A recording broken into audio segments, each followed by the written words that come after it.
Well, good evening and welcome. My name is Mabry Jackson. I'm the Senior Director of Public Affairs for HEB Central Market. And tonight, I'm delighted to be here with all of you to celebrate 31 years of the Chabad of Plano with our historic evening with two heroes. First is our international activist, Natan Sharansky, and our local hero, Dr. Rick Halperin, with the SMU Human Rights Program.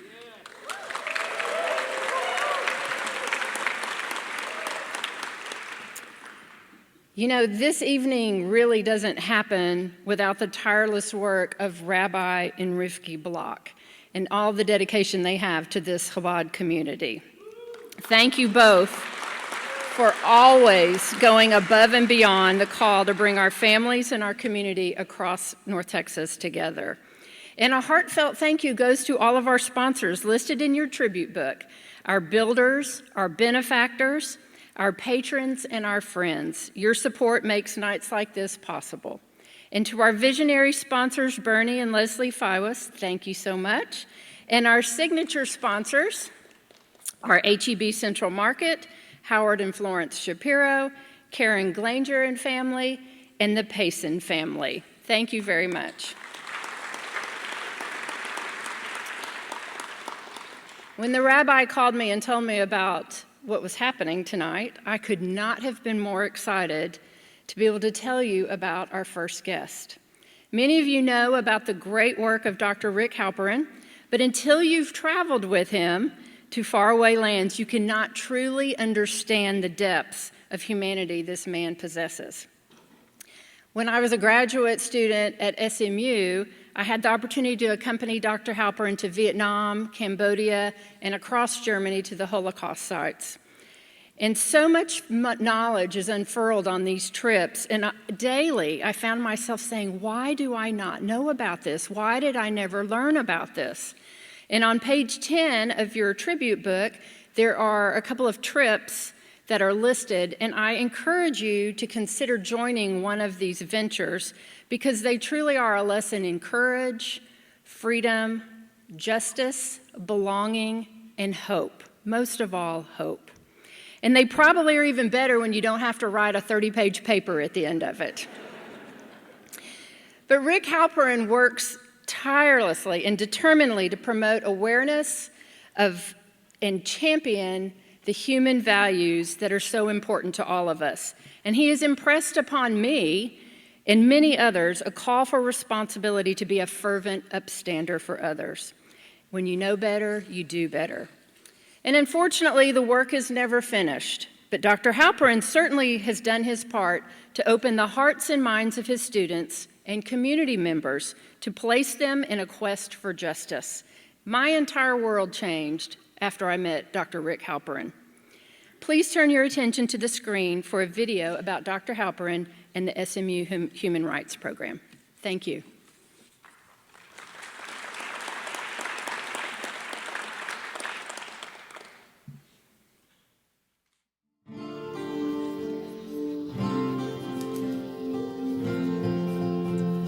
In 2006, Lauren Embry and her sister called me. She said they wanted to give a monetary gift to SMU to create a human rights program, and would I be willing to be the director? Fundamentally, what we look at in Dedman College is what it means to be human. I can't really think of anything more important than the Human Rights Program for looking at our ethical responsibilities to one another and to understand how we relate to each other and to our communities. For the first time, really, I wanted to provide for young people an opportunity. I want it to be something that will help move towards a more peaceful world, a more equitable world, a more loving world. And I think if we understand each other better, we can then promote a less violent and a healthier world for all people. It's interdisciplinary, and we have great faculty who teach in their own disciplines about these issues from the aspect of those disciplines, whether it be anthropological or philosophical or religious or what have you. This is not happy material. It's not pleasant material. Most people want a world without this behavior in it. They want a world without torture, without rape, without violence, without killing, without anger, without pain, without victims. We try to tell our students that however difficult this is, the trend in this world is getting better. The best way to understand humanity is to see in the eye of another person, to touch another person, to be able to listen beyond words, and gestures, and also that you feel yourself that that they're listening to you. So connecting at a human level, I think, is very important. Being only one of 6 universities in the U.S. that has a major in human rights, so having that option for people to actually study it, to sort of prove and to confirm that it is a relevant field that people can get jobs in, but can also make a difference in their world. I think our travel is a huge draw. It allows people who might never be able to see a place or a people in a certain way from a human rights perspective to have that experience. It actually changes your life. And it's not just the knowledge, it's the feelings that you have with what you learn. When people hear the name SMU, they think human rights. That's really where we want to go. And we think we're getting close. We think we're ready to take that next step. It would certainly involve more faculty, funding for graduate students, internships, continued and expanded travel, and for it to be a model for other universities who hopefully would want to follow in our footsteps.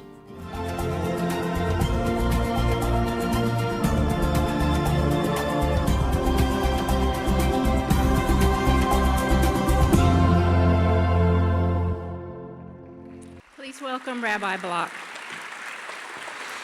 Ladies and gentlemen, please welcome Rabbi Menachem Block, spiritual leader of Chabad of Plano.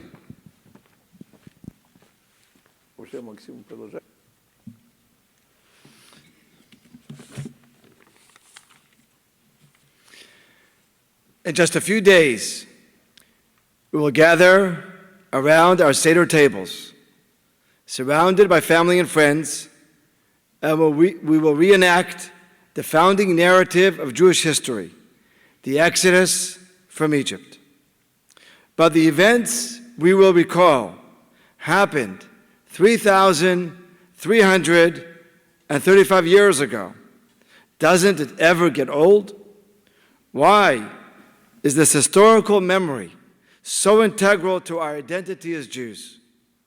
The Passover Seder is far and away the most observed Jewish ritual amongst American Jews.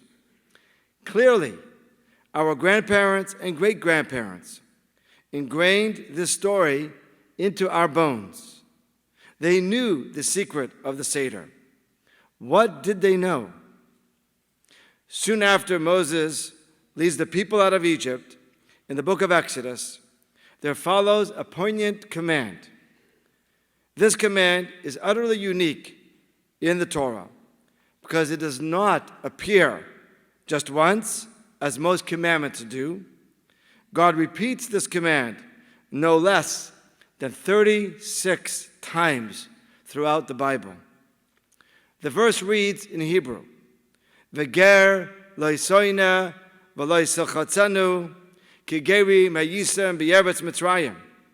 In English, you must not mistreat or oppress the stranger in any way. Remember, you yourselves were once strangers in the land of Egypt. The late Chief Rabbi of England, Rabbi Jonathan Sacks, of blessed memory, shared a haunting and radical idea. Before the Jewish people could enter the Promised Land and build their own society, they first had to experience exile and slavery. In his words, you will not succeed in caring for the stranger until you yourselves know in your very bones what it feels like to be a stranger. We must constantly exercise the muscles of memory and empathy, because if we forget what it feels like to be a stranger, to be alone, to be despised, to be rejected, then we will revisit that upon the strangers in our own lives. Therefore, God says, I want you to remind yourselves and your children the taste of affliction and bitterness year after year on Passover. Remember, you yourselves were once strangers in the land of Egypt. In the midst of freedom, we have to remind ourselves what it feels like to be a slave. Growing up in Alabama, during the height of the tumultuous years of the civil rights movement, Dr. Rick Halperin's mother would always say to him, there is no such thing as a lesser person. The lessons of his mother stayed with him because Dr. Rick Halperin became a fearless and forceful voice for the stranger and the oppressed for decades. Dr. Rick is the director of the SMU Human Rights Program, as you saw earlier. This program was founded, as you saw earlier, by the generosity of the Embry Family Foundation. I'd like to take a moment to recognize Lauren Embry, who is with us here tonight.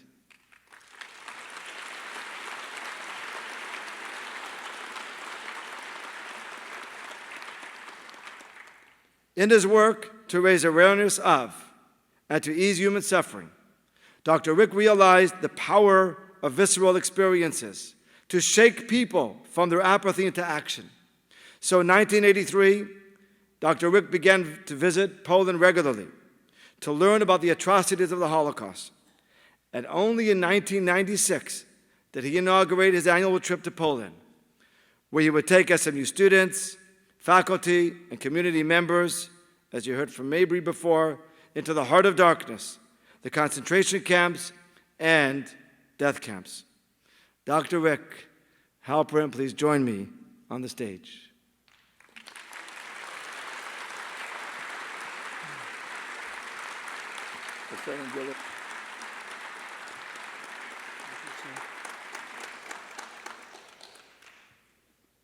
When Dr. Rick was describing the genesis of these trips to me, I was struck by one thing.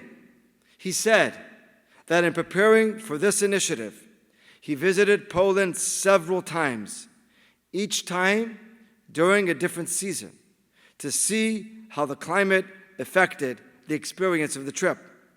He then decided to hold his annual trip in December so that the travelers would feel dislocated, uncomfortable, and jarred by the frigid Poland winters. Seeing the camps in this setting, he felt, might leave a more lasting impression on his students. Dr. Rick understood the message of the Seder, that to ensure that we are sensitive to the suffering of others, we must know what it means to be a slave in Egypt. By bringing comfortable American students in the 21st century to a fraction of discomfort in the setting of history's worst atrocities, he is planting the seeds of empathy, and many of his students are here tonight that will blossom into leaders and lay people that will know the commandment of loving the stranger. As his mother would say, there is no such thing as a lesser person. It is our Chabad of Plano's distinct pleasure and privilege to honor Dr. Rick Halperin for his contributions to the betterment of human suffering and to the promotion of human dignity.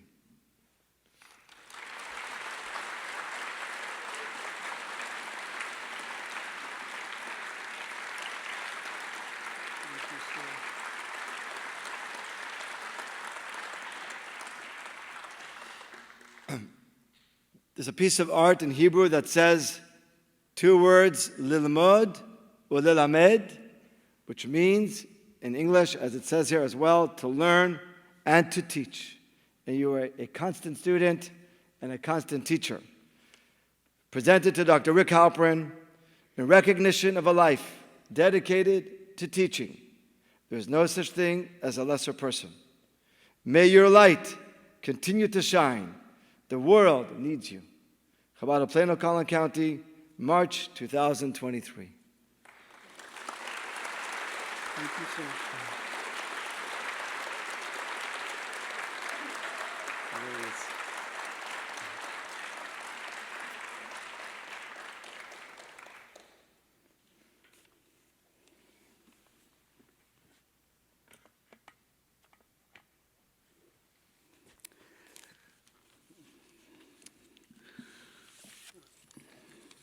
I am beyond humbled to stand here with this honor and to share the stage with Natan Sharansky. What a night. So my comments are limited to my thanks, and I have a lot of people to thank. Obviously to Chabad Plano and Rabbi Block, many thanks. I always start by thanking my mom, who's 100 years old, still with me. I'm very fortunate. I owe her a lot. I want to thank Lauren Embry for the gift that she and her sister made to SMU. It changed my life. It changed the life of the university and countless students at the university and many more to come. What you did was transformative, and the words thank you really don't come close to how I feel, but thank you. The folks who really run the department and who are the faces of the department, Sherry Aikman, Brad Klein, Maria, who interact with our students, and all of the phenomenal faculty who give of themselves, their time, their talent, their passions in the classroom and beyond. They travel with our students to Poland and to all of these destinations around the world and across our country to reservations and death row facilities. I thank all of the faculty who make this program easily the #1 program of human rights in the country. Muhammad Ali once said, "It ain't so. It ain't bragging if it's so." And our program is the #1 program in the country. It ain't bragging, it is so. Clearly, I want to thank our students, some of whom are here tonight. These young people are phenomenal, intellectual, curious, passionate, idealistic. I see the face of the future. I see what's coming in this country, and it's really good. It is really good.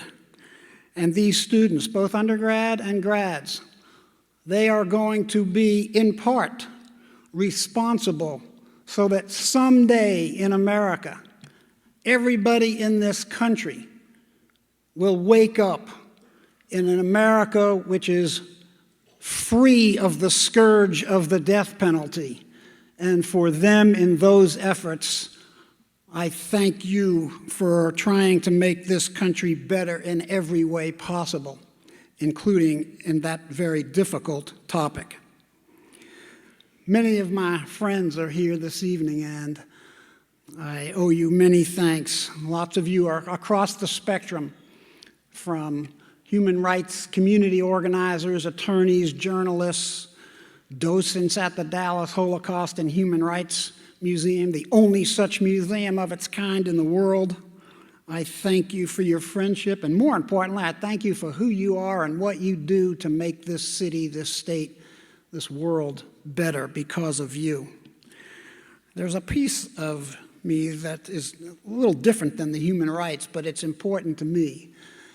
And I want to thank the folks. My other life, my non-human rights life, has been for 38 years playing softball in Temple Shalom. And it's been an honor to be many of these people who are here tonight, my friends, they're my teammates, my opponents.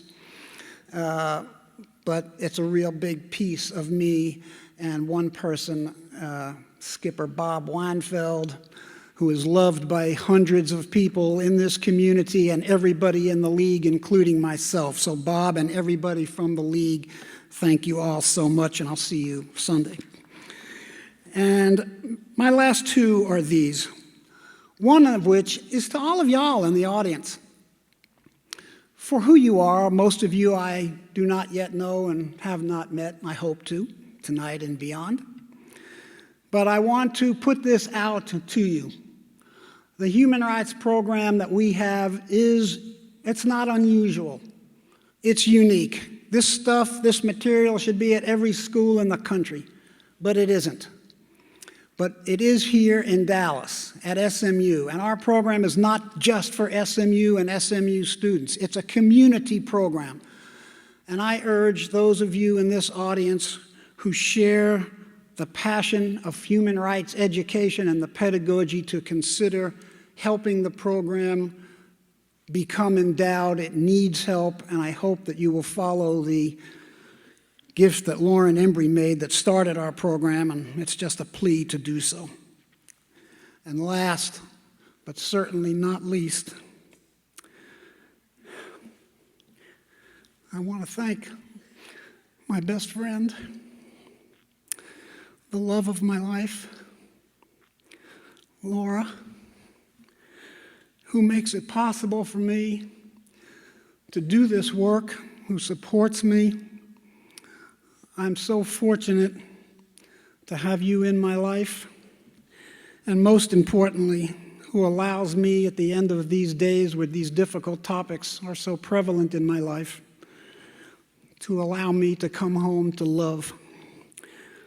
I love you, sweetie, and I love all of you for coming here tonight and sharing this experience.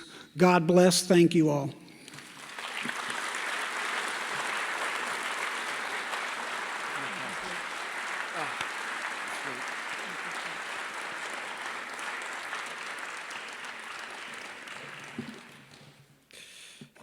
It is my honor to call to the stage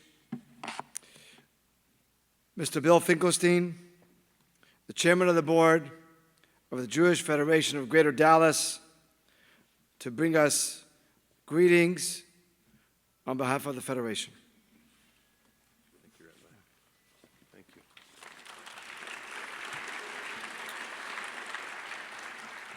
Good evening. I'm Bill Finkelstein, and I have the honor to serve as the chairman of the board of the Jewish Federation. I want to begin by saying thank you, Chabad of Plano, and thank you to Rabbi and Mrs. Block for being pioneers in expanding the Jewish community going north. Your dedication and your leadership, alongside with Rifki, the stronger of the two, Got that right. demonstrates to everyone that the two of you are the very important fabric of our community's mosaic.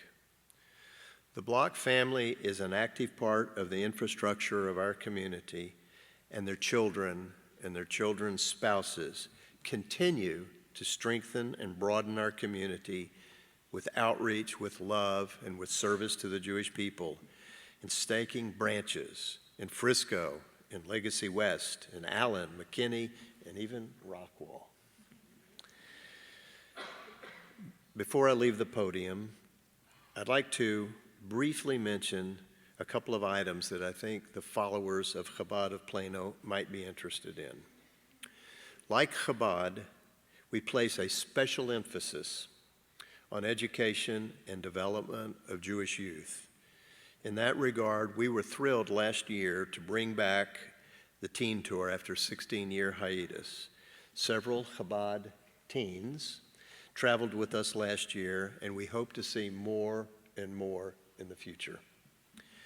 Additionally, we inaugurated a program this year entitled One Happy Camper, under which subsidies are provided to families, regardless of need, for any first-time camper that wishes to go to a Jewish camp. And I hope more and more families participate in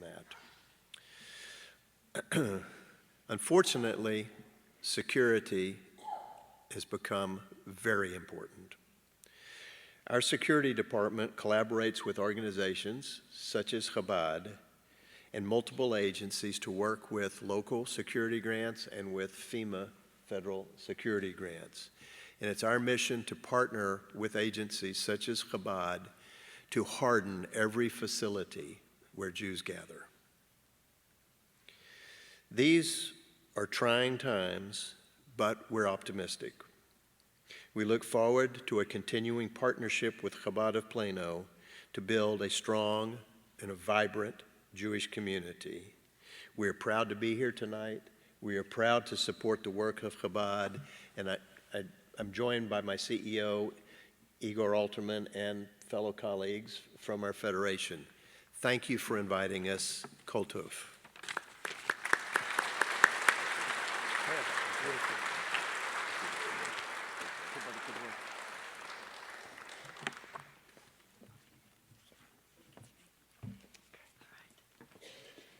Thank you very much. I'm going to go off script just a second and tell you that Rick Halperin, one of the things he does in his class is he has an art project for all of his students, and he has an entire shed behind his house of thousands and thousands of art projects. So if anybody in here has a museum or a space to have an exhibit, we need to get that stuff out of his house, and we need to get an exhibit going, but it's really beautiful work to see what all his students have done.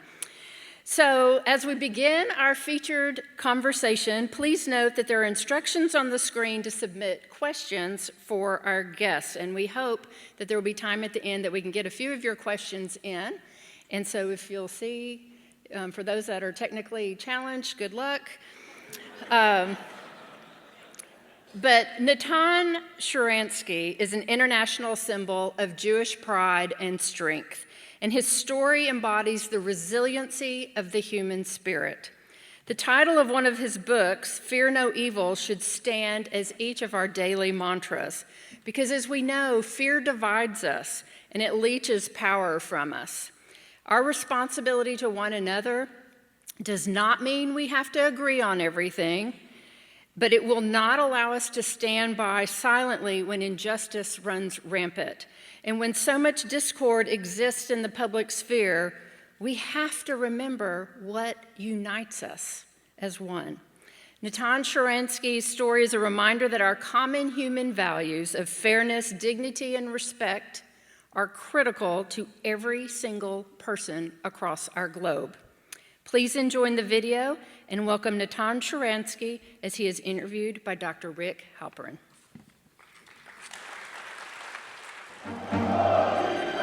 In January 1948, in the dark hours of the Soviet Union, a child was born in Stalino who was destined to symbolize mighty struggles.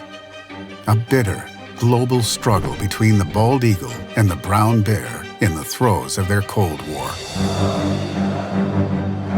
A lopsided struggle between terrifying tyranny and human rights, between brutally enforced atheism and the free soul of a believer, between monstrous anti-Semitism and a proud Jew, and between the temptation to collapse and the superhuman will to survive. Natan Sharansky graduated from Moscow's Physical Technical Institute in Moscow before joining the underground human rights movement, reclaiming his Jewish heritage and emerging as a foremost dissident and spokesman for human rights in Soviet Jewry. In 1973, Natan took the calculated risk of applying for an exit visa to Israel. He was denied and rose to the forefront of Jewish refusnik activities. In 1977, he was arrested on false charges of spying for the United States. But prior to the announcement of his verdict, he famously declared, "To the court I have nothing to say. To my wife and the Jewish people I say, next year in Jerusalem." Sentenced to 13 years imprisonment, he spent the next 16 months some 1,600 miles away from Jerusalem in Moscow's Lefortovo prison. often in solitary confinement and in a special torture cell, before being transferred to a Siberian labor camp. He resisted and persisted with remarkable courage, while outside the Iron Curtain, the world resounded with public outcry and international efforts on his behalf. His miracle dawned in 1986, when he was released in a prisoner exchange. Leading Israeli officials, including Prime Minister Shimon Peres, welcomed him to Jerusalem. Natan was free, but his fight was far from finished. In fact, he had only just begun. He continued to struggle mightily for the rights of Soviet Jewry, then for the social equality of Israel's Soviet Jewish immigrants. He headed organizations, formed his own party, served in successive governments, authored, spoke, encouraged, reprimanded, led, and inspired. And he most recently served diligently as the chairman of the Jewish Agency for Israel, enabling Jews across the globe to fulfill their own dreams of arriving next year in Jerusalem. We would like to welcome one of the great Jewish heroes of our times, the Honorable Mr. Natan Sharansky.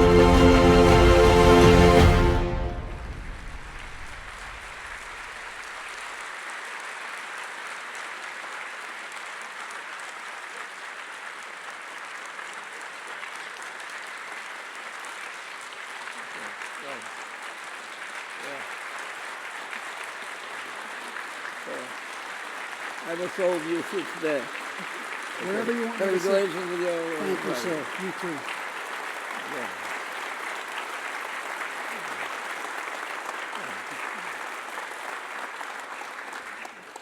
Okay. Oh, my God. No, it's too big for me. These are big chairs. It's an honor, sir. Thank you. For the audience, I'll give the plug. The book about, which we'll talk about, both of these, about his imprisonment, and I would urge you with a capital U to get these books. And this one, which is more about his life in Israel, political life in Israel. So I would urge you, I'm going to be referring to these in my questions, but just FYI.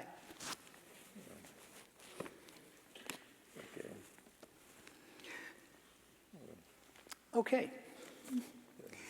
So, something about your early life. We'll try to do this chronologically.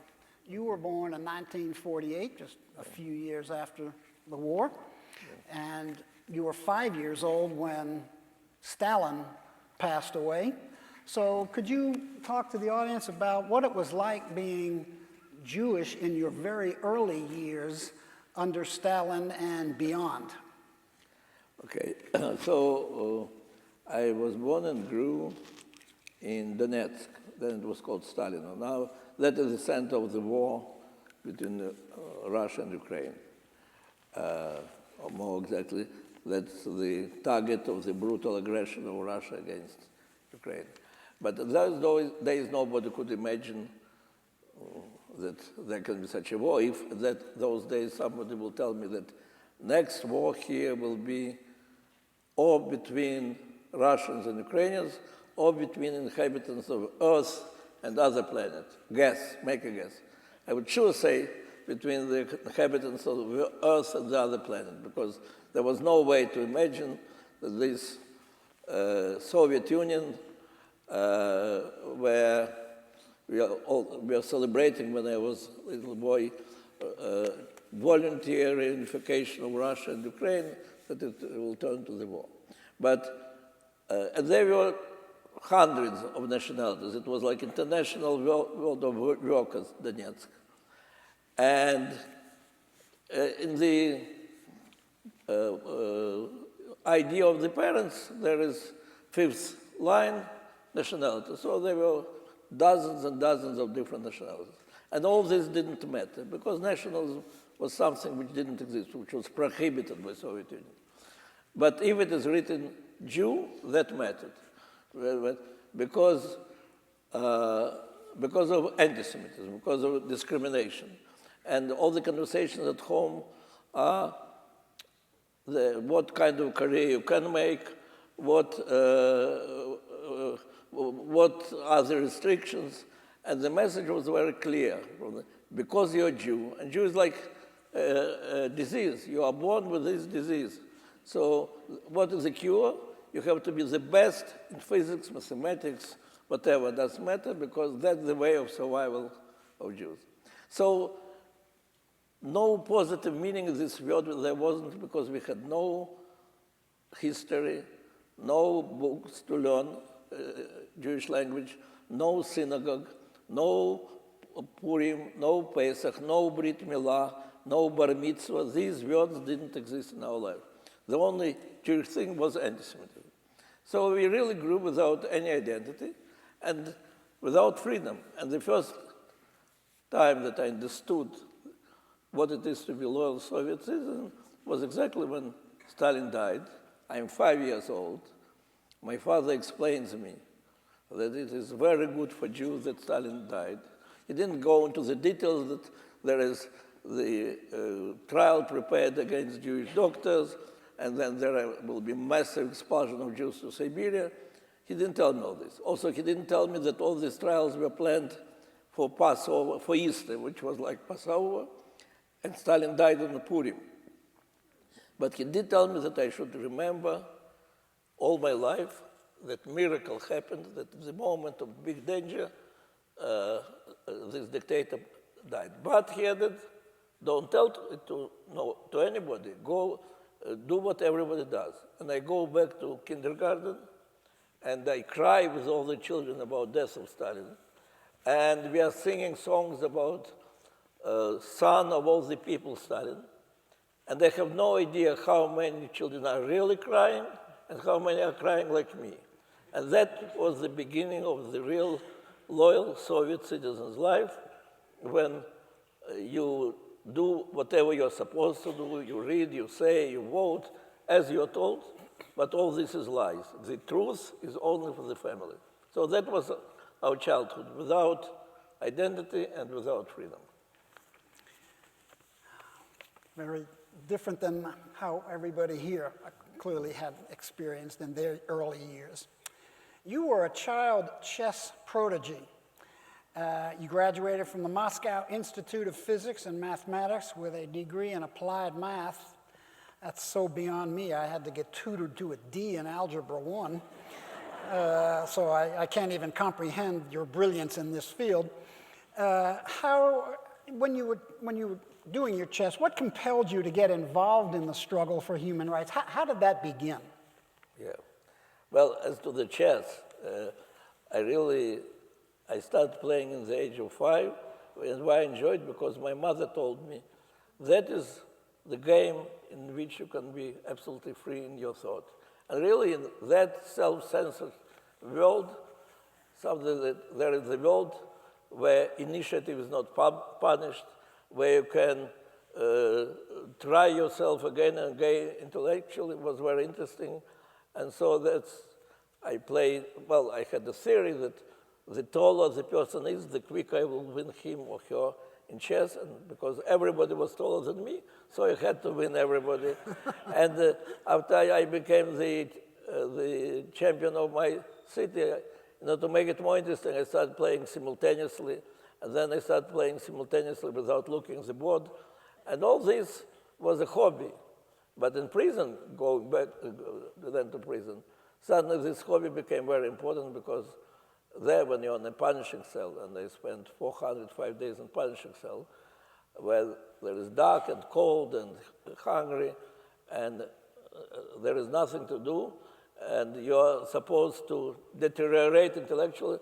I'm playing thousands of games in my head, and I win all of them, and that gives you a good food. Now, with the time, of course, you want to feel yourself free, not only in the world of chess. And here were two big events in my life. One was 1967, the victory of Israel, a huge humiliation for the Soviet Union. And of course, you like the fact that Jewish state, that you don't know much about it, one Soviet Union. But to say that at that moment it's much more important than your exams, no, it's nice to hear. And then suddenly you see how people around you, everybody, is saying, how you did it, how you Jews did it. They said, I did it, what it has to do with me? But if the world says that you did it, probably there is connection. That's how we started on the ground learning about ourselves, to read about our history. And the second big event was 1968, first of all, when Soviet Union invaded Czechoslovakia, and there were 8 courageous people who went to the Red Square to protest from millions. And I felt myself very ashamed that I'm not there, and I am a student, and I'm trying not to be fired from the institute, not to talk about it. And then there was the scientist number 1 of the Soviet Union, Andrei Sakharov, in one day turned into dissident number 1 by writing to the leaders that without freedom of thought, there will be no freedom of science, and nothing will be. And you think you're in the beginning of your career, and you're dreaming to reach, to escape through science from the need to be a free person. And here is the one who is at the top, says you it's impossible. You have to be a free man. That's what gives you this discovering of identity and desire to be free. That what brought me to the world of human rights. One more question about chess. You defeated the then world chess champion, right? Garry Kasparov. Well, I have to say, Garry Kasparov was a hero for us because he was like a dissident chess player. And even in prison, we tried to follow his success because chess was so popular in the Soviet Union that on the radio you could hear when the game is adjourned. And the prison guards, they were deliberately doing it loud in order I could hear and then tell them who is going to win, Kasparov or Karpov, because everybody was interested. So he was like a hero. And then he came to Israel when I was there for simultaneous games. So, and I won. And he became very upset. And he said, no, it's a simultaneous game, but for champion of the world, it's very upset. So he said, it's too much noise here. So I said to him, Harry, why are you complaining? You didn't have 9 years to play in your head, so of course you didn't have such a good training. But no, he is not only a good chess player, he also became a great dissident. And when I wrote my book, The Case for Democracy, I inscribed him to dissident Kasparov from chess player Sharansky. It must have been a jolt when he learned that you had played thousands of games before you played him. Okay. Tell the audience, if you would, about Avital, your wife. How did you meet the love of your life, and how did all that come to pass? Oh, okay. So we, Jewish activists, and it was just in the beginning of my joining the struggle, and we were organizing protests, we were organizing demonstrations, successful demonstrations, 10 people standing for 5 minutes, arrested. And so what's the use of it? But then next day it's broadcasted by radio, next day tens of thousands of American Jews and other Jews are going on their demonstrations, press on their governments. That's how our struggle was. One day, it was the day of Yom Kippur War. We didn't yet know, but that day started Shabbat, and as always near Beit Knesset, Jewish activists are gathering. And here comes one tall man, a very beautiful, nice boy, and he starts asking. He heard on BBC that there was Jewish demonstration. He wants to join. Who can tell him? So people sent him to me, and I organized for him a demonstration. Secretly, it was difficult to speak there when KGB is near, and he is 2 meters tall. And so somehow I took him home and I explained him how to join demonstration. It was, of course, a big secret. And he disappeared. He was arrested for 15 days. He disappeared. Next Shabbat comes one girl, and it's already in the middle of this Yom Kippur War, so everybody is excited, very dramatic news. And here we are organizing, I'm collecting the signatures of those who want to give their blood, to donate blood to Israeli army. Of course, it's symbolic. We were going to go then to Red Cross and to ask to organize it. It was all like propaganda simply to show that we have solidarity. And here comes a girl who's looking for her brother. Her brother disappeared and left the address. And I immediately decided to make impression on her because really she was so nice. And I said to her, don't be afraid, your brother is, in 15 days he'll come back and so on. But then I say, you know what we are doing? We are collecting signatures in support of donating blood. And here, you know who is this behind me? She says, who? It's my KGB tail. So look, and I go to him and say, are you ready to donate your blood to Israeli army? So of course I did it to impress her. And probably I succeeded because then we decided to have our life together. But I was already refusing, and she didn't even start the process. So we decided that, I insisted, that she has to go, maybe she will be lucky and will not get refusal, and so she will try. And then Nixon came. So what is the problem if Nixon came to Moscow? But there are two things happening. First of all the troublemakers who can have demonstrations are arrested. And I was one of those few dozens who were arrested simply and sent away 100 miles from Moscow into prison for the time of Nixon's being. On the other hand, in order to show to Americans that in fact we are letting Jews go, there is another list, very short list, of Soviet citizens who are given permission. And she is in the other list, and she gets permission while I'm in prison. She insisted that she can, well, whatever. Nixon leaves on the 3rd of July. I am released on the same day. On the 4th of July, we have our chuppah, and on the 5th of July, I take her to the airport, and I assure her that in a few months we'll be together. I met her 12 years after this. But when I took her to the airport, it was a very, very shy girl who spoke only a few words in Hebrew, no English. When I met her later, she was already leading demonstrations of hundreds of thousands. She turned Reagan and Mitterrand and Thatcher into her team of fighters, so it was already a different life. Yeah. You impressed the right woman. Yeah. I say to everybody, before you go to prison, you have to learn playing chess and to have a wife like mine. Good advice. And I can tell, continue the story. In 1985, so it was already many years after, in Geneva there is a meeting of foreign ministers of America, Schultz and Gromyko. It was a big delegation.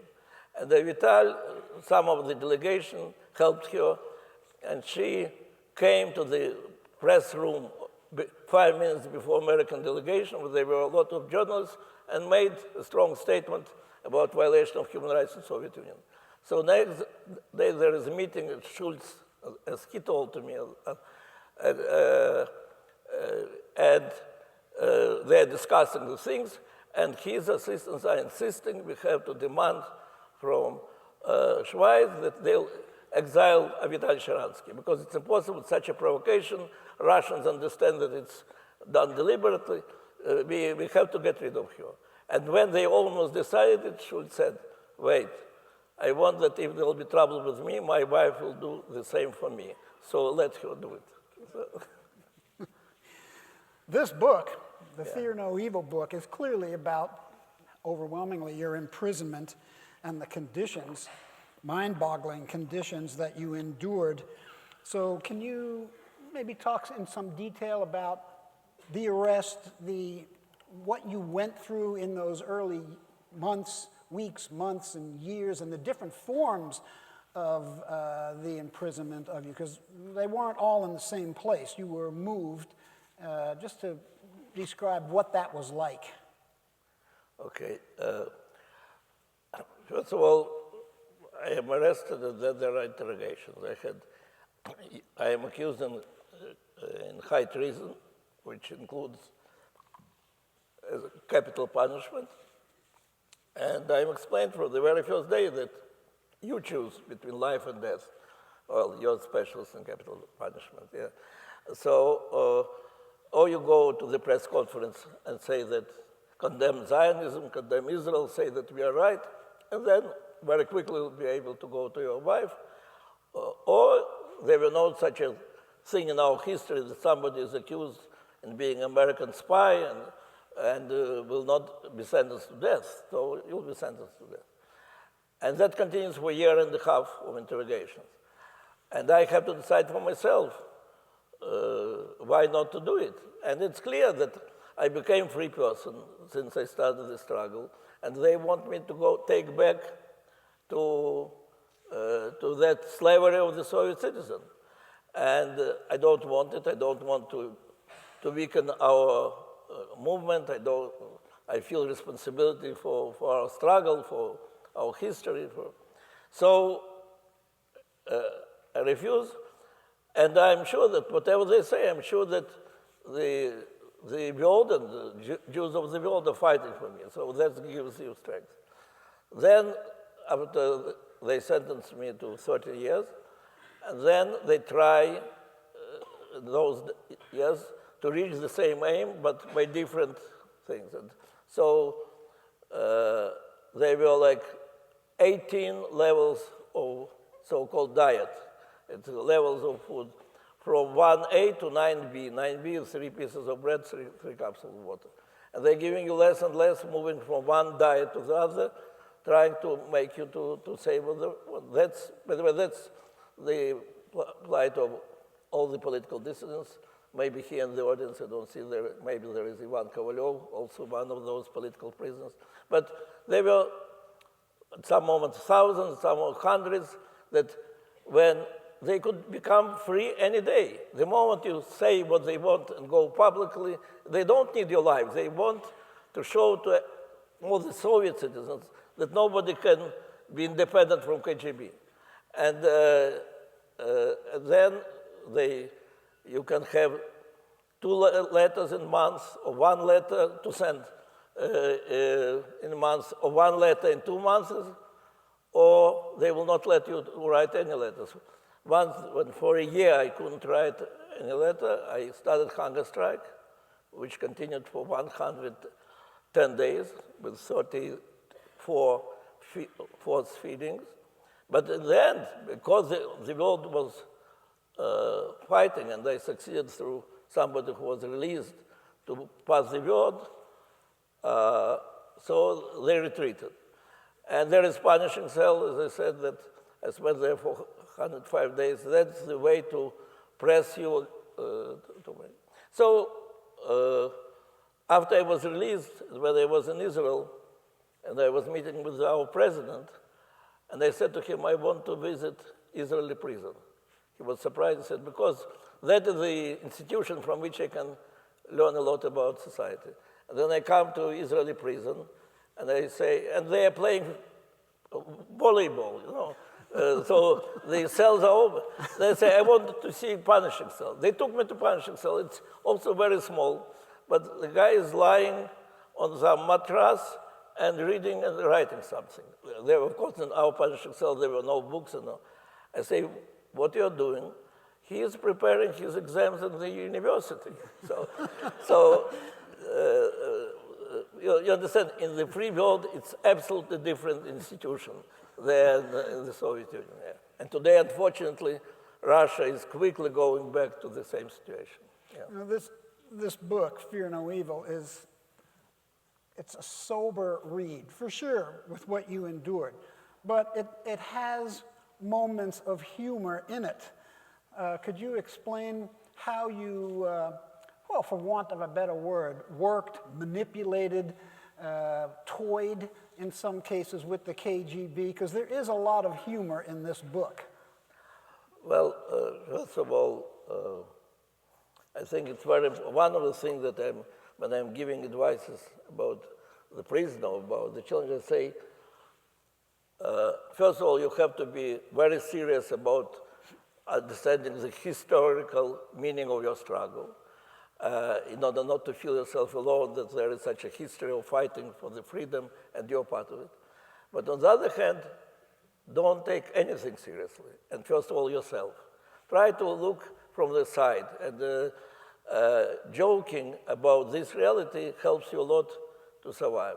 So, from examples that I give here, I had tales, those who have, before I was arrested, for years, because I was like a spokesman of our movement, meeting with the foreign journalists, so I was regularly followed by KGB tales.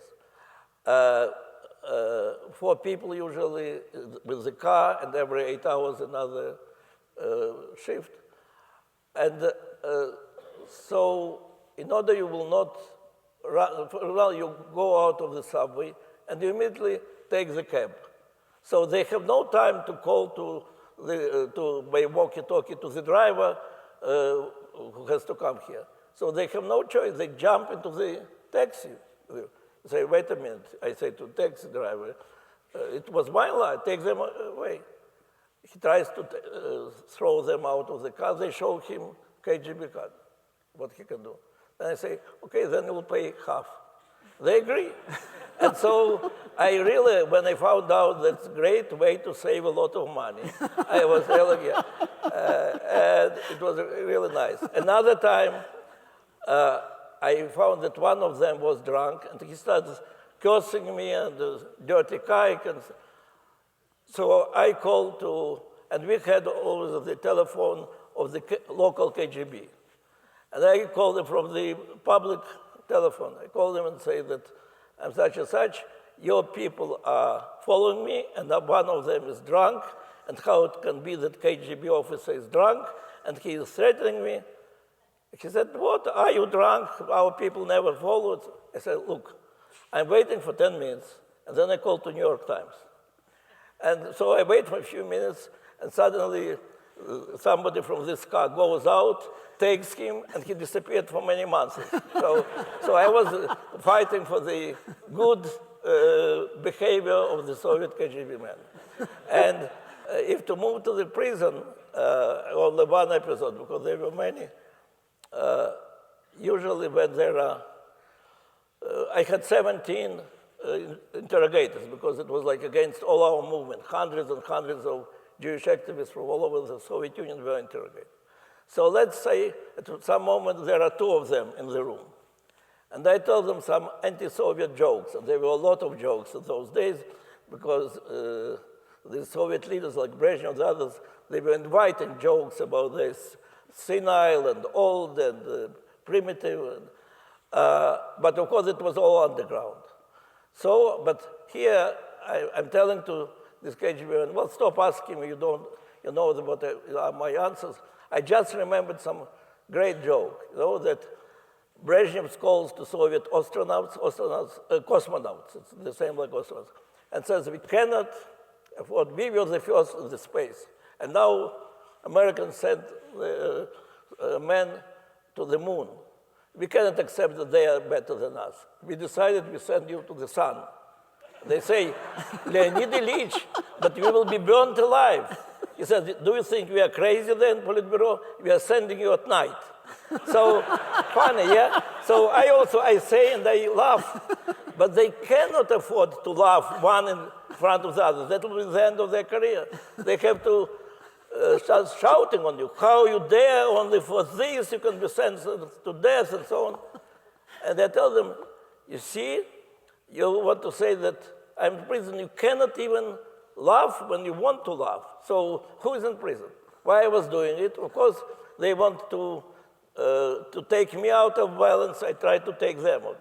But mainly to remind myself how much better is my life and my situation when I cry when I want to cry, and when I laugh when I want to laugh. And these Soviet people cannot even laugh when they want to laugh. So it's always good to look on this reality with some joke. Yeah.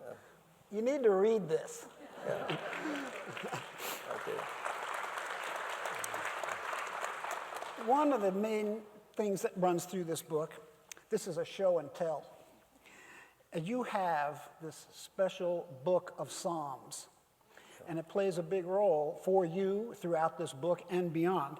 So could you talk about this book and what it was, what it means to you? By the way, you are speaking all the time about that book. I think it's a great book, but it was written 30 years ago. Well, this book is a new one, yet. so I want you to buy this book. So. Those are the next questions. It's coming. Yeah. No, that book also can be bought through Amazon. Yeah. Okay. So, a few days before my arrest, of course, nobody knows when the arrest will be, but it was already waiting. The members of Helsinki group, they started arresting, and I had a lot of tales following me. And one of the foreign tourists that I was regularly meeting with them, they were bringing materials, they were taking information, brings me a small psalm book with a note from Avital, my wife, that for the whole year I was traveling with this psalm book. It helped me a lot.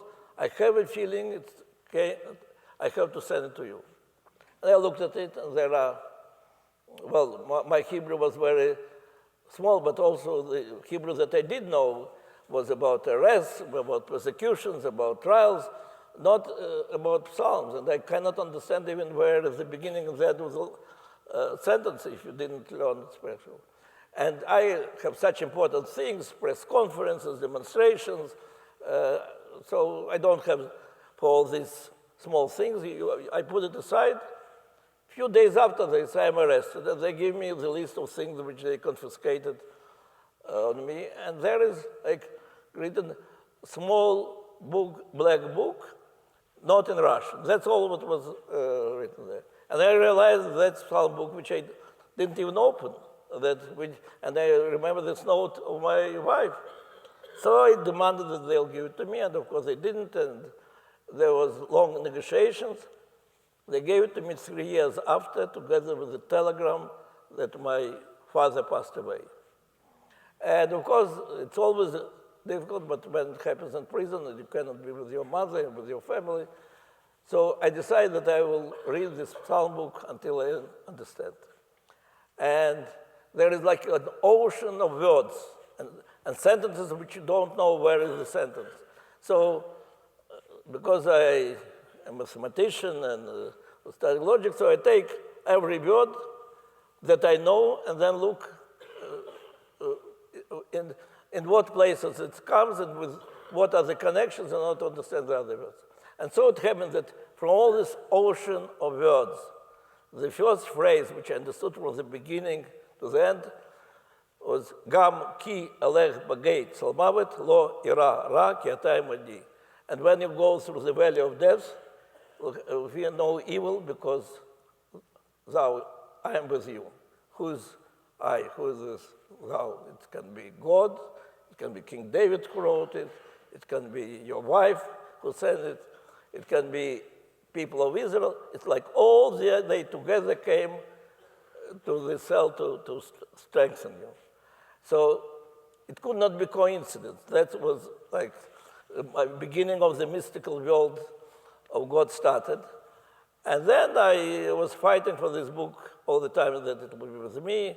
And when they took me to the airplane, then I understood something dramatic happening. I was lying in the snow until they'll give it to me. And always this book is with me, so it's always with me, yeah. Yeah. Okay. Okay, this book. Go ahead. Yeah.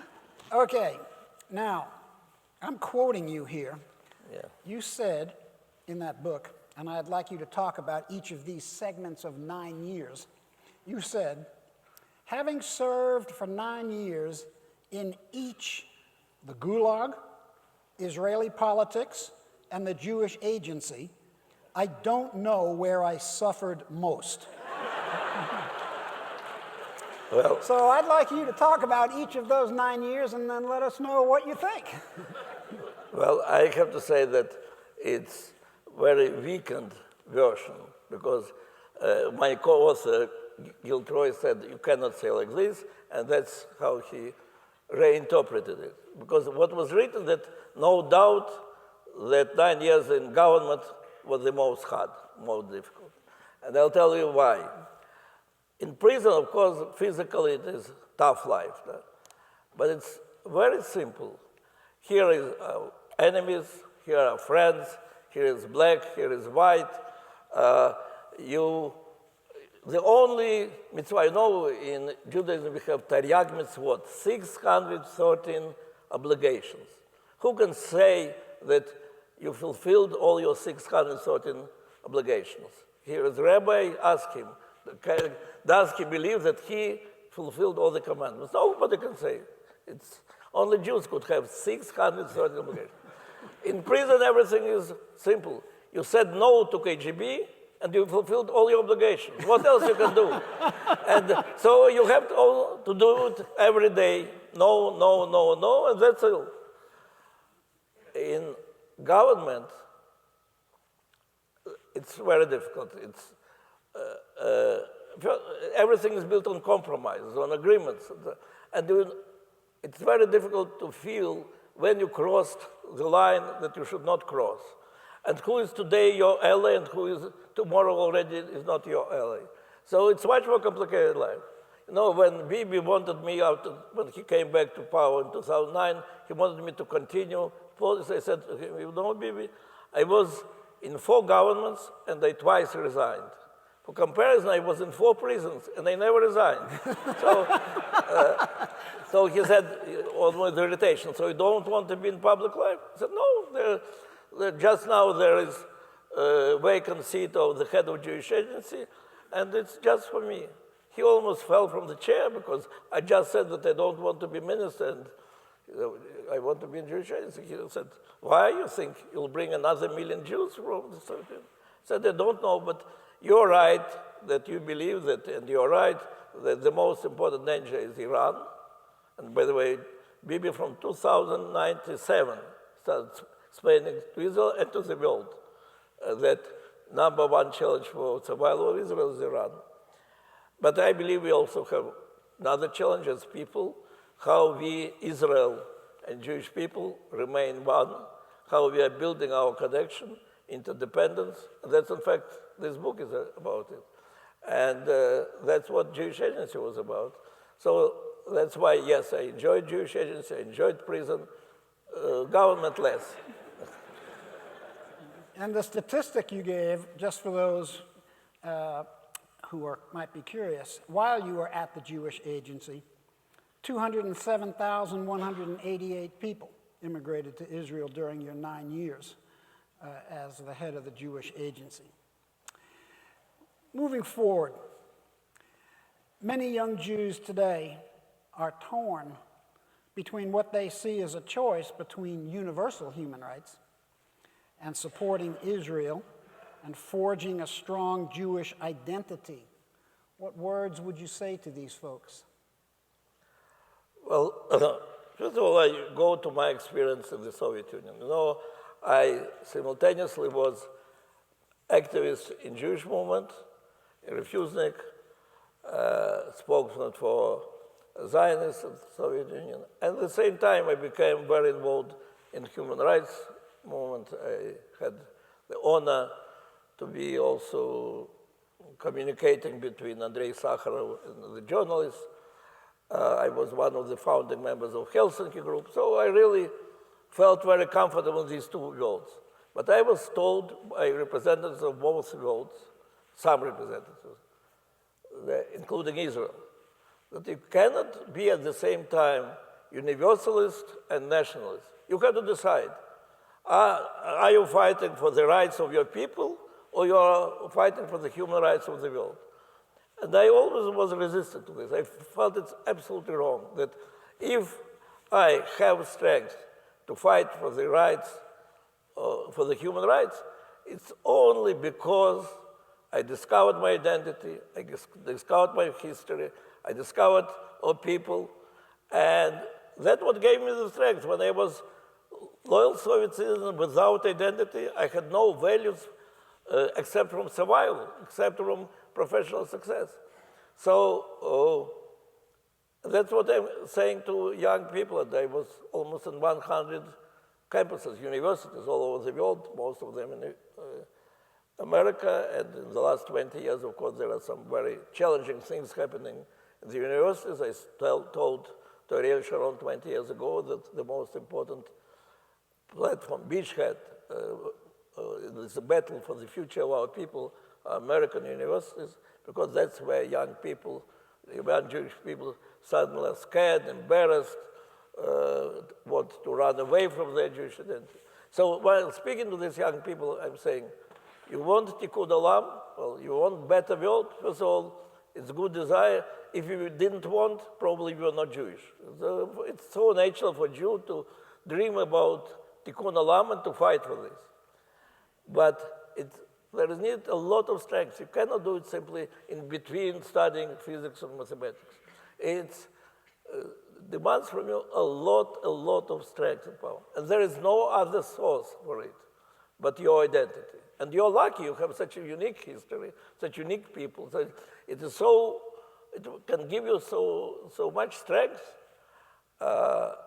So that's why don't give up on your identity. If you give up on it, then your life will be very decadent, very not rooted, and you will simply have no strength to fight for that freedom of the world that you're dreaming about.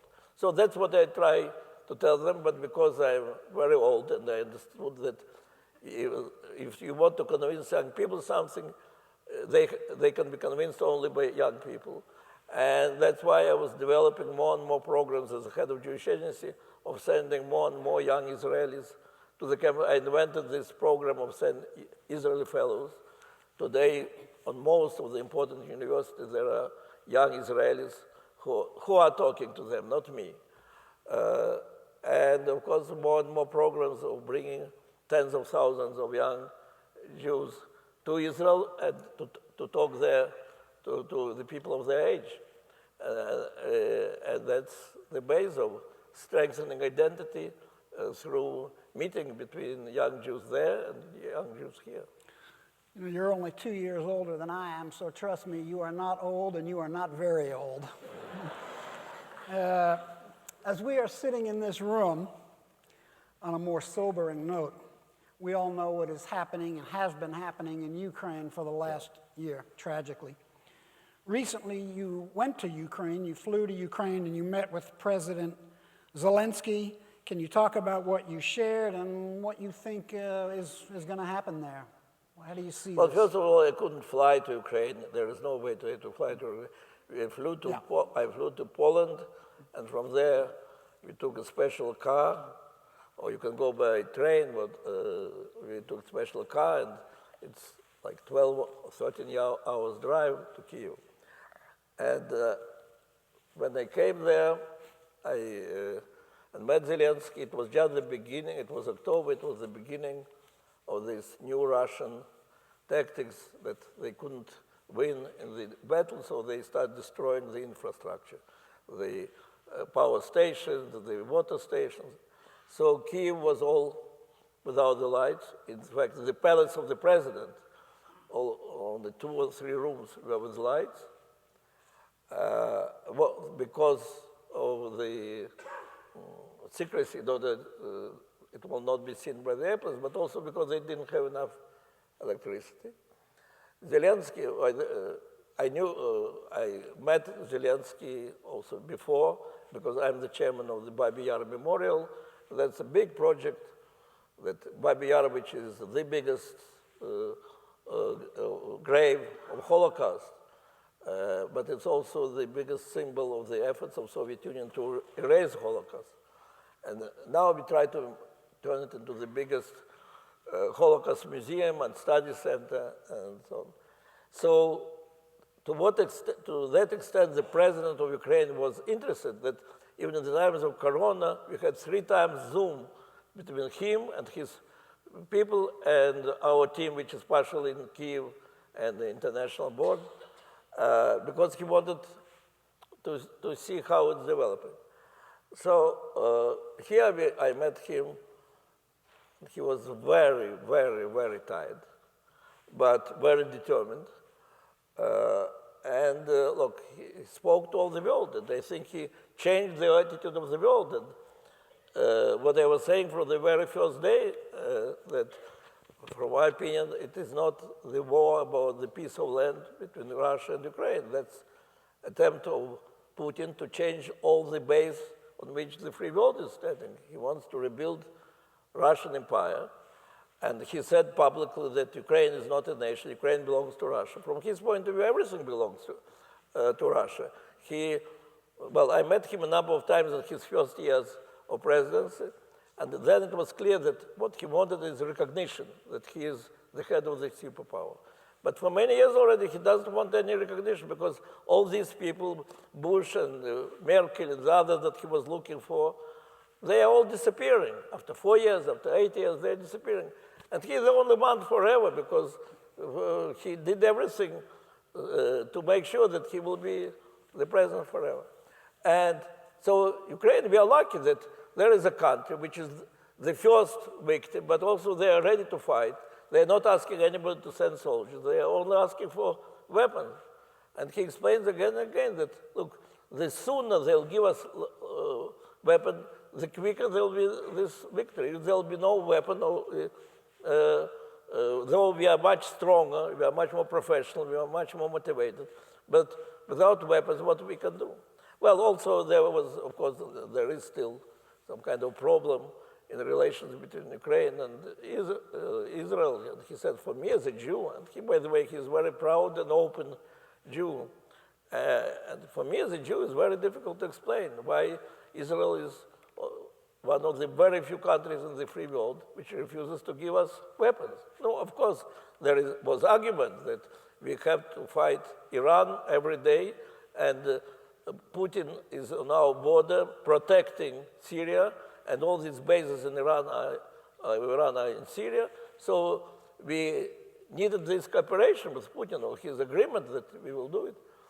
But in the last weeks it's changing. Why? Because Iran becomes the most important ally of Russia, and Russia starts giving weapons to Iran.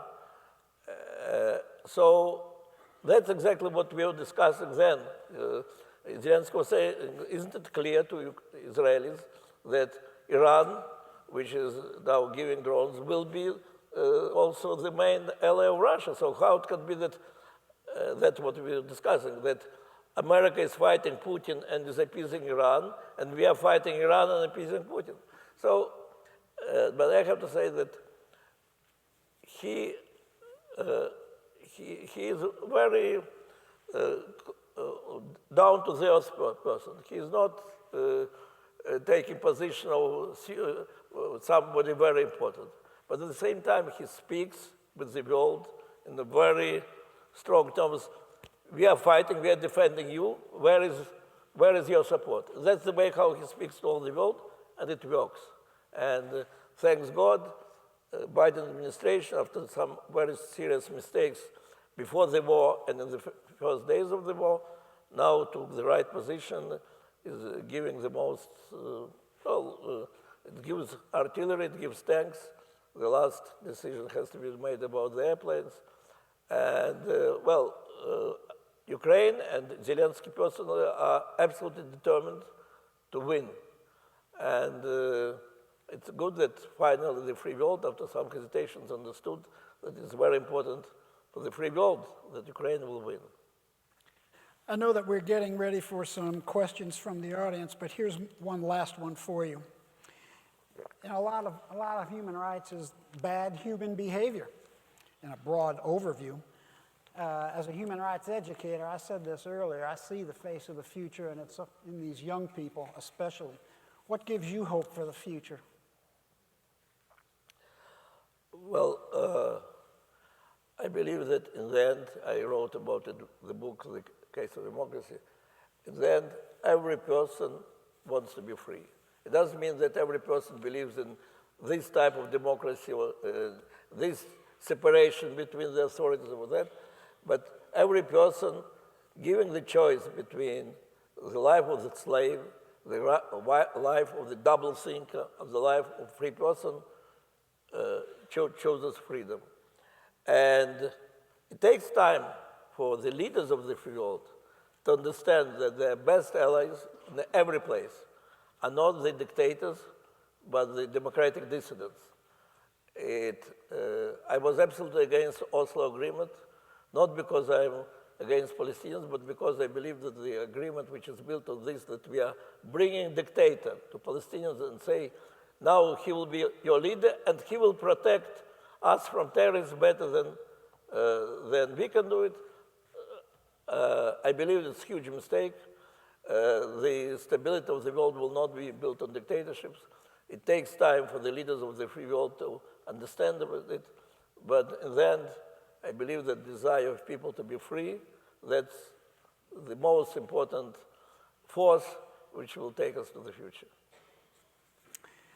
Okay, I believe that we're going to get questions. Is that right? Yeah, From I'm always for questions. No, I'm not always for answers, but for questions for sure. I'm looking here. I believe they're coming here with the yeah. rabbi. Okay, Rabbi. I have a couple more questions here from the audience with about 25 questions that have come in. Yeah. Pick 3 of them. But before that, Yeah. Well, I'm ready to answer all 25. Why this censorship? Huh? are you ready to stay? Yeah. You were gracious enough to give an interview to Debbie Silverthorne from the Texas Jewish Post. She's actually here. Is Sharon was here? There we go. The publisher and editor. And you had mentioned to Debbie that you were in Dallas in the 80s 2 times. Once they gifted you with cowboy boots, and once they gifted you with a cowboy hat, and you were hoping that this time you'd be gifted with a horse. Yeah. Yeah. No, not hoping. I was promised.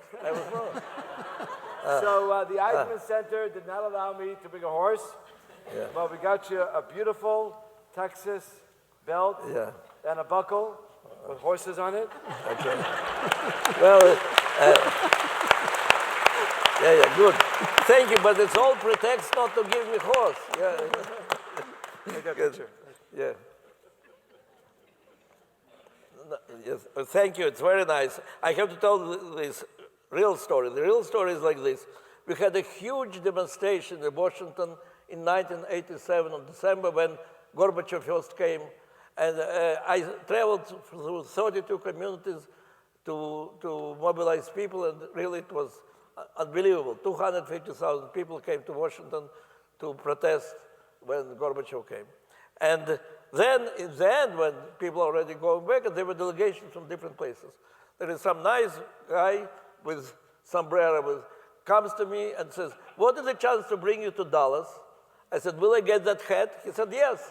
That's why I got this hat. And second time I got boots. And now you're telling me that you are not giving me horse? Okay, that's very nice. Thank you. Okay. Yeah, no, how you open it? How do you open it? Okay. No, that's great. But it has your name engraved on here, so you Yeah. remember Chabad Plano. Yeah, okay. Okay. And next time, in order not to give me horse, he'll give me lasso. Yeah. I know. Okay. Thank you. Okay.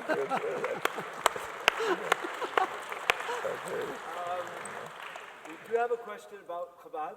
Yeah. I'll ask my question first. Yeah, okay, good. And then we'll have a few questions here from the audience. Okay, about Chabad. First of all, Chabad was the organization which had connection to Jewish community always, meaning that there were very small groups of Chabad. I didn't know then, but later when I became activist, in Moscow, Marina Rocha, in Tashkent, and some other places. And Chabad succeeded to come as tourists through Iron Curtain in the most difficult years, in 50s and 60s. Now, Chabad was, of course, playing extremely important role in Jewish life, but they were against demonstrations. They were against irritating Soviet Union. The Rebbe was one of the first, maybe the first, who said that the Jews of the Soviet Union one day will be coming to us, and he predicted this big aliyah, and they played very important role in keeping contact, sending material and so on, but they were not participating, they were against public activity. So of course, that was very different that Avital, my wife, believed in it. Nevertheless, she spent many weeks with Mr. Klein, who was like the head of Hatzer house, the head of the office of Rabbi, and Rabbi was the first to know what Soviet authorities are going to do with me. And when State Department called to my wife and said, this time there are serious negotiations, so please disappear, don't give any press conference. On next day, Edward Kennedy called her and said that he was just coming from Moscow. It seemed that this time Soviet authorities are serious. And then Rabbi Klein, Representative Rabbi, called and said, from our information, he will be soon released. So Avital decided, if Americans are saying, if Russians are saying, and if God is saying, because God is speaking through Rebbe, then probably my husband will be released. And the last thing about Chabad was very important. And as you know, when Putin came to power, he appointed Rabbi Ber Lazar, the chief rabbi of Russia.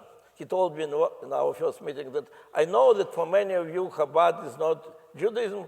For me, it is real Judaism. That's Putin was saying then. I don't know what is real Judaism for him today. But what's important that after this, hundreds of shlichim, really hundreds of shlichim of Chabad went to the most distant places in Siberia, and suddenly there is community. So many years, I am in the government, and Yulia Dershen, we together started the Russian Immigrants Party for Integration of Russian Jews. And one representative of Reformed Movement is coming to me and saying, how it is that you and Edelstein sold Russia to Chabad. So what it means? He said, look, so many shlichim, and they are all Chabad. Then I understood what he means and said, you know what? I'm not responsible, and Julie is not responsible. But I can promise you, if you'll find one person who is ready to be shaliach like Chabad, I promise you I'll make sure he will go. He says, what it means to be shaliach like Chabad? I said, it means there is a young couple with one child. They go to some place, they don't speak the language, and there are 20 Jews, community 20 Jews. In 5 years, they'll have 3 children, and there will be 100 Jews. And in 10 years, they'll have 7 children, and there will be 500 Jews. And in 20 years, he said, stop, I understand.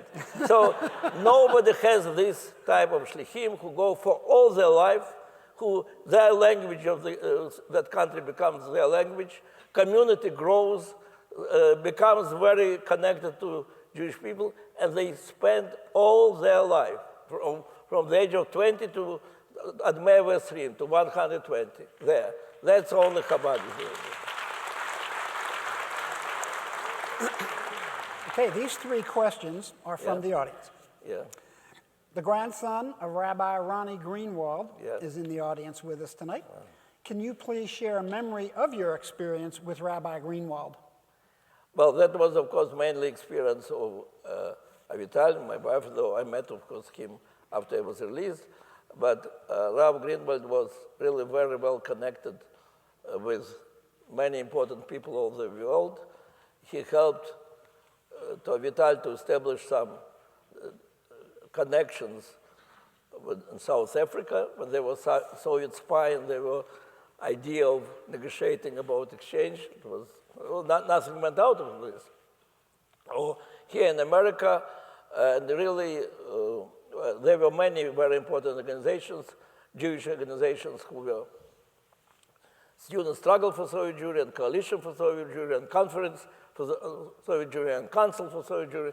It was, as always, Jewish movements consist from many, many competing organizations who don't trust one another, who fight one another, but in the end they're doing a very good thing because each of them is fighting for the same aim. So Rabbi Greenwald helped Vital to connect her to many modern Orthodox and Orthodox people and very important political connections. Okay. Do you have any? So this grandchild has a very important issue. Yeah. And where are you? Yeah, that's okay. Okay. Okay. Yeah. Do you have any comments about Mr. Navalny's probable fate? Do you think he will survive his captivity in the Russian gulag? Well, I cannot tell because nobody can predict the Putin's intentions, and nobody can predict how long will be Putin at power, especially with what's happening in Ukraine. And I think probably Navalny's fate will change for the better with the end of the Putin's regime. Though, of course, it's very important that the world will continue following closely what's happening with Navalny, what's happening with Karamurza, what's happening with Yashin. But though, in fact, their fate shows how far Putin went back to the times of the Soviet Union and punishing people under the same accusation that we had. Of course, the important question, the interesting question, that Navalny, who so brilliantly unmasked the Russian attempts to poison him and other crimes, why he went back. And I remember I was interviewed that day by some American journalist. She said, isn't he simply crazy? Because it's obvious to us that he'll be arrested. Isn't it obvious to him? And I really was very angry and upset with this journalist. These are the people who are free people, and they want, by their own fate, challenge this Russian regime. And they want that all the world will see the real nature of this regime. And if it means that they have to go back to prison, they'll go back to prison. So, of course, Navalny, like the other democratic dissidents who are ready to sacrifice their life, they are fighting for all of us. And last but not least, what do you recommend for students wanting to pursue a career defending Israel's existence? First of all, this book is about it. Okay. I told you. Yeah. I told you. Second, well, there are many aspects in today's struggle against new anti-Semitism. And what is especially difficult for young people to accept and to defend is that some extreme forms of the criticizing of Israel are in fact anti-Semitism. And that's what I had to deal with for the last 20 years, when very often they say, what do you want? We are only criticizing Israel. And then I proposed my 3D principle, which became part of the international definition, that 3D is demonization, delegitimization, and double standard. These are the tools which were used against Jews by 1,000 years, and we can give many examples, and you can see many examples. So when there is any criticism of Israel is okay, like America and any other free country. But when there is clear demonization of Israel, when some respectable person, Nobel Prize winner, comes to Israel and says, I was in a refugee camp of Palestinians, that is the Auschwitz of today. And I was in a refugee camp, and it's awful, and we can discuss why they exist. But what it has to do with Auschwitz? And that's typical demonization of Israel, which today regularly Israel is accused of apartheid. I was in South Africa. I was in Soweto. I was in a South African prison. I am a friend of Nelson Mandela. What it has to do apartheid with Israel? And double standards. And so you have to understand where the criticism of Israel turns into anti-Semitism. And if you understand that, it's much easier to defend, because everybody is against anti-Semitism. But they're using the same tools against Israel, and people are embarrassed for the behavior of Israel. So that's one of my first advisors. try to identify anti-Semitism of today. And there are many other advices, but you can read it in the book. Okay. Okay.